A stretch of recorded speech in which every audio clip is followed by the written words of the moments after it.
అనేటటువంటిది ఇదే మీడియా ముఖంగా నేను చెప్తా ఉన్నా. ఇక కేటీఆర్ గారు ఈరోజు ప్రెస్ మీట్ పెట్టి ఆయన మాట్లాడిండు.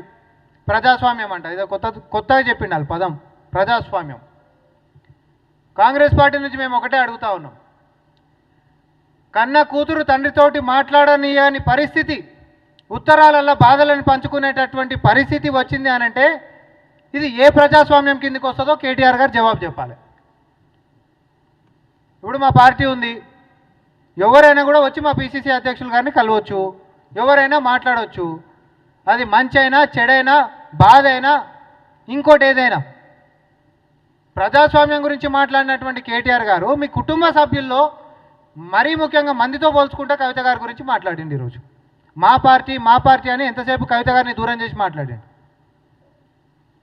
మీ లోపల ఉంటున్నటువంటి కుంపటి ఈరోజు బాటంగా బహిర్గతం అయింది కాబట్టి, స్వయాన కవిత గారే నిన్న మీడియా ముఖంగా చెప్పిరు కాబట్టి ఇంకా దాగుడు మూతలు అక్కడ ఎక్కడున్నాయి. కానీ నేను ఈరోజు ఈ యొక్క ప్రెస్ మీట్లో ముఖ్యమైనటువంటి ఒక ఉద్దేశం ఏంటిది చెప్పదలుచుకున్నామనంటే, ఈ దయ్యాలు అనేటటువంటి పదంలో అతిపెద్ద దయ్యం సంతోష్రావుగా, తర్వాత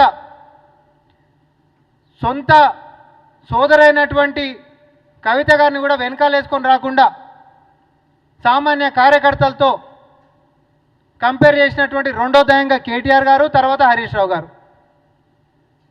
ఇది ఇట్లుంటే ఆమెకు ఆల్రెడీ అన్యాయం జరిగింది, నా మాట వినేటోళ్ళు ఎవరు లేరు, చుట్టుముట్టు దయ్యాలు చేరినాయి, అసలు సిసలైనటువంటి వాళ్ళ యొక్క భావస్వేచ్ఛ అనేది కేసీఆర్ గారి దగ్గర దాకా పోతలేదు అనడమే కాక, కవిత గారిని సస్పెండ్ చేసేటటువంటి దానికి పావులు కదుపుతున్నటువంటి దాంట్లో కూడా ఒక పెద్ద దయ్యము క్రియాశీలక పాత్ర పోషిస్తుందని చెప్పి ఇదే మీడియా ముఖంగా నేను తెలియజేసుకుంటా ఉన్నా.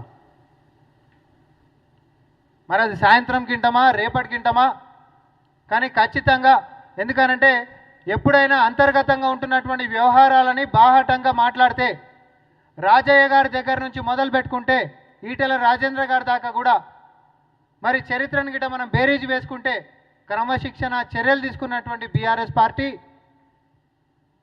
మరి అవే క్రమశిక్షణ చర్యలు కుటుంబ సభ్యులైనటువంటి కవిత గారి మీద కూడా తీసుకోవాలనేటటువంటిది ఒక దయ్యమే దీనికి బాగా పెద్దన్న పాత్ర పోషిస్తుంది అనేటటువంటిది ప్రజల ముందుకు రాబోతుంది. ఈరోజు ఎవరి బాధ వాళ్ళకి అయిపోయింది. పార్టీ అధ్యక్షుడి దాని గురించి ఊకే ఇదంతా కుటుంబ సభ్యుల పంచాయతీ ఎందుకు అని చెప్పి ఇంకో కొడుకైనటువంటి సంతోష్రావు గారిని మరి పార్టీ అధ్యక్షుడి లెక్కనే పెట్టినా కూడా ఆశ్చర్యం ఏముండదు. పెట్టేటటువంటి యోచన కూడా వస్తుండొచ్చు, పెడుతుండొచ్చు కూడా. పంచాయతీ ముదిరితే ఈరోజు పాపం కేసీఆర్ గారి యొక్క పరిస్థితి ఎట్లయిపోయిందంటే, ఆయన పెద్ద మనిషి అయి ఆయన కొంచెం మతిమరుపు కూడా, పొద్దున ఏదైనా గిట్ట మాట్లాడితే సాయంత్రం కాడలా సర్వ సహజం, ఏదైనా మర్చిపోతుంటాం, వయసు మీద పడ్డప్పుడు మర్చిపోతుంటాం. పక్కన ఉన్నటువంటి వ్యక్తులు నమ్మకస్తులు ఉండాలి, నమ్మకస్తులు ఉండి వాళ్ళ గుర్తు చేసేటటువంటి వ్యక్తులే ఉండాలి. కానీ ఈరోజు కేసీఆర్ గారి యొక్క బీఆర్ఎస్ పార్టీ యొక్క పరిస్థితులు చూస్తే, తమిళనాడు దివంగత నేత మాజీ ముఖ్యమంత్రి జయలలిత గారి గుర్తొస్తుంది నాకైతే. సొంతోళ్ళు వెన్నుపోటు పొడిస్తే చివరికి ఒక పార్టీ అంతమెట్లయిపోయింది అనేటటువంటిది ప్రత్యక్ష ఉదాహరణ ఈరోజు జయలలిత గారు. సేమ్ అట్లాంటి పరిస్థితే తెలంగాణలో కూడా కల్వకుంట్ల చంద్రశేఖరరావు గారి దగ్గర కనిపిస్తూ ఉంది చాలా స్పష్టంగా. ఈరోజు ఆయన ప్రెస్ మీట్ కూడా పెట్టిండు, సుత్తి చెప్పిండు తప్ప దాంట్లో మాత్రం పెద్దగా తేల్చేటటువంటి అంశాలు లేకపోతే ప్రజలకు తెలియాల్సినటువంటి అంశాలు ఏమైతే మాకేం కనబడలేదు. కాబట్టి మమ్మల్ని కోవట్టులని ప్రజాస్వామ్యం అని విమర్శించేదానికంటే ముంగట వెన్నుపోటుదారులని పక్కనే పెట్టుకొని ఈరోజు కుటుంబాన్ని విచ్ఛిన్నం చేస్తుంటే కూడా చేతగానితనంగా చూస్తున్నటువంటి మీ యొక్క నిస్సహాయతని కాంగ్రెస్ పార్టీ మేము ఏం చేయగలుగుతాం? లాస్ట్కి వస్తే ఏంది అని అంటే పాపం అనేటోళ్ళమే తప్ప అంతకుమించి ఏం చేయనికే లేదుగా, అది మీ కుటుంబ పంచాయతీ. కాబట్టి కేటీఆర్ గారిని మేము ఒకటే చెప్తా ఉన్నాం, మమ్మల్ని ఇప్పటికైనా కూడా ఉత్తుత్త మాటలతోటి, పనికిరానటువంటి మాటలతోటి, అర్ధరహితమైనటువంటి అంశాలతోటి, ప్రజలని పక్కదారి పెట్టించేటటువంటి వాటితోటి ప్రెస్ ముందరికి వచ్చి మీ ఇజ్జత్ తీసుకోవద్దని చెప్పి సూచనలను ఇస్తూ,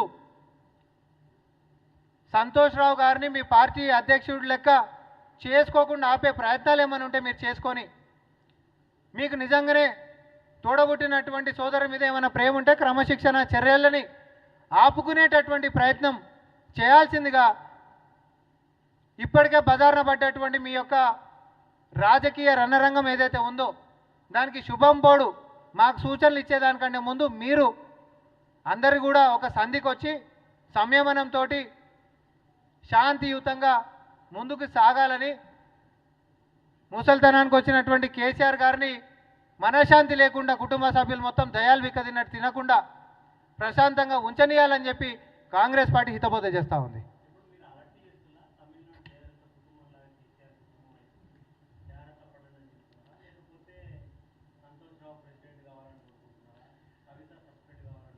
నేను ఇప్పుడు కూడా చెప్తున్నా, మళ్ళీ నేను వాస్తవాలే చెప్తా ఉన్నా. కుటుంబంలో రగులుతున్నటువంటి చిచ్చు ఆల్రెడీ రగిలింది. ఆ అగ్గి అనేటటువంటిది ఈరోజు ఆర్పంగానే ఆగిపోతుందా ఆరిపోతుందా అనేటటువంటి అయితే నాకైతే ఏం కనబడతలేదు. అది కవిత గారి మీద వారు తీసుకోబోతున్నటువంటి క్రమశిక్షణ చర్యలు ని బట్టి కూడా మనందరికి కూడా ఇప్పుడు నేను మీడియా ముఖంగా నేను చెప్పిన ఆమె మీద ఇప్పటికి కూడా క్రమశిక్షణ చర్యలు అని చెప్పి గిట్ట ముందుకు పోతే అది ఆగేటటువంటిది కానే కాదు.